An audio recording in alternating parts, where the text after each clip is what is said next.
അതല്ലൊരു അങ്ങേയറ്റത്തെ അപക്വമായ മനസ്സുകളുടെ ജൽപ്പനങ്ങളായിട്ട് മാത്രമേ കാണേണ്ടതായിട്ടുള്ളൂ. ഒരു ഈ ദിവ്യ അയ്യർ എന്ന് പറയുന്ന IAS ഉദ്യോഗസ്ഥ സർക്കാർ ലെവലിൽ പ്രവർത്തിക്കുന്ന ഒരു ഉദ്യോഗസ്ഥ.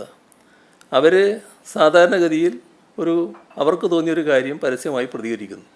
പക്ഷേ ഇവരൊക്കെ കാണുന്നത് എന്താണെന്ന് പറഞ്ഞാൽ അവിടെയാണ് ഈ പുരുഷ മേധാവിത്വത്തിൻ്റെ അങ്ങേയറ്റത്തെ വശം വരുന്നത്.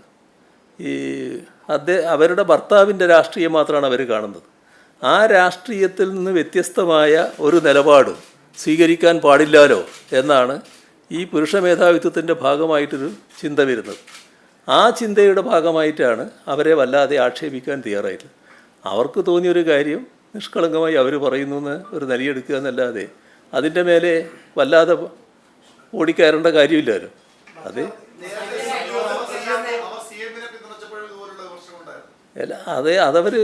അവർക്ക് തോന്നുന്ന കാര്യങ്ങൾ അവർ പറയുന്നു എടുത്താൽ പോരെ. അതിനെന്തിനാണ് അവർ ഇങ്ങനെ ചാടിക്കളിക്കേണ്ട കാര്യം?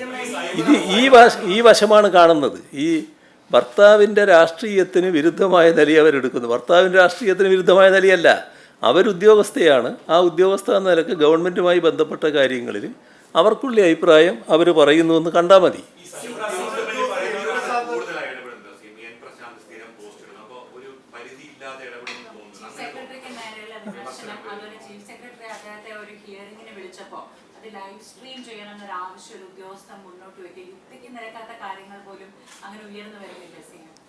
ഉണ്ട്.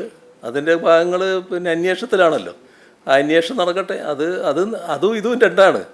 അത് കൃത്യമായി ചട്ടലംഘനത്തിൻ്റെ ഭാഗമായിട്ടുള്ള നടപടികളാണ്. അതിൻ്റെ ഭാഗമായി അന്വേഷണം നേരിടുന്ന ഉദ്യോഗസ്ഥനാണ്. ഇതുമായി ബന്ധപ്പെട്ട പ്രശ്നമല്ല. അങ്ങനെ എന്തെങ്കിലും ഒരു വീഴ്ച ഇവരുടെ ഭാഗത്തുണ്ടായി എന്ന് പറയാൻ പറ്റില്ല. സെക്രട്ടറിയേറ്റ് മുമ്പിൽ കഴിഞ്ഞ കുറച്ച് ദിവസമായിട്ട് CPOമാരുടെ ഒരു സമരം നടക്കുന്നുണ്ട്. നേരത്തെ തന്നെ മുഖ്യമന്ത്രി പലതവണ പറഞ്ഞിട്ടുള്ളതാണ് നമ്മുടെ പോലീസ് സേന 15% വനിതാ പോലീസ് ഉണ്ടാവും, ശക്തിപ്പെടുത്തുമെന്ന്. പക്ഷേ കഴിഞ്ഞ വർഷം കിട്ടിയത്രയും പോലും ഒരു പ്രാവശ്യം പോസ്റ്റിംഗ് കിട്ടിയില്ല എന്നുള്ളതാണ്. അതുതന്നെയാണ് CPOക്കാരുടെ അവസ്ഥ. അവർ വലിയ പ്രതിഷേധത്തിലാണ്. ഒരു റാങ്ക് ലിസ്റ്റ് എന്ന് പറയുമ്പോൾ ആ റാങ്ക് ലിസ്റ്റിലുള്ള എല്ലാ ആളുകളെയും നിയമനം കിട്ടണമെന്ന് അവരെല്ലാവരും ആഗ്രഹിക്കുന്നത് സ്വാഭാവികമാണ്. അതിൽ തെറ്റൊന്നുമില്ല. പക്ഷേ കാര്യങ്ങൾ മനസ്സിലാക്കുന്ന എല്ലാവർക്കും അറിയാം, റാങ്ക് ലിസ്റ്റിലുള്ള സാധാരണ നിയമനം കിട്ടാൻ അർഹതയുള്ളവർക്ക് മാത്രമേ നിയമനം കിട്ടുമെന്ന്. അത് കഴിഞ്ഞ് ധാരാളം പേർ നിയമനം കിട്ടാത്തവരായിട്ടുണ്ടാവും. അപ്പോൾ അവർ അതൃപ്തി രേഖപ്പെടുത്തുകയും നിയമിക്കണമെന്ന് ആവശ്യപ്പെടുകയും ചെയ്താൽ ഒരു സർക്കാരിനും നിയമിക്കാൻ കഴിയില്ല. കാരണം ഒഴിവുള്ള സ്ഥാനത്തെ നിയമിക്കാൻ പറ്റും.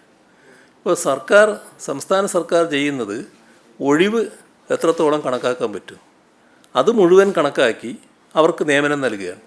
അതിലൊരു തരത്തിലുള്ള വീഴ്ചയും സർക്കാർ വരുത്തുന്നില്ല എന്ന് ഉറപ്പ് വരുന്നുണ്ട്. അതെല്ലാം പിന്നെ നിങ്ങൾ പറയുന്നതല്ലേ. അവരുടെ പരാതികളുടെ ഭാഗമായിട്ട് കാണേണ്ട കാര്യം ഈ കാര്യത്തിൽ ആവശ്യമായ എല്ലാ ഉറപ്പും ഒഴിവുകൾ റിപ്പോർട്ട് ചെയ്യുന്ന കാര്യത്തിലും അത് നിയമനമായി മാറുന്ന കാര്യത്തിലും ആവശ്യമായ നടപടികളെല്ലാം സർക്കാർ സ്വീകരിച്ചു വരികയാണ്. അതിനകത്തൊരു തരത്തിലുള്ള ചാഞ്ചല്യവും ഉണ്ടാകില്ല.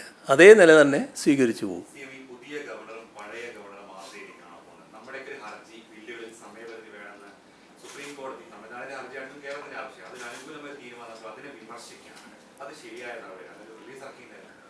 അല്ല, അതിൽ കാണേണ്ട കാര്യം ഈ സാധാരണഗതിയിൽ സുപ്രീം കോടതിക്കെതിരെയുള്ള ഒരു നിലപാട് ഗവർണർ സ്വീകരിക്കാൻ പാടില്ലാത്തതാണ്. പക്ഷേ ഇവിടെയൊക്കെ അതുമായി ബന്ധപ്പെട്ട ചില രാഷ്ട്രീയ പ്രശ്നങ്ങൾ ഉയർന്നു വരുന്നുണ്ട് നമ്മൾ കാണണം. അത് കാണാതിരിക്കരുത്.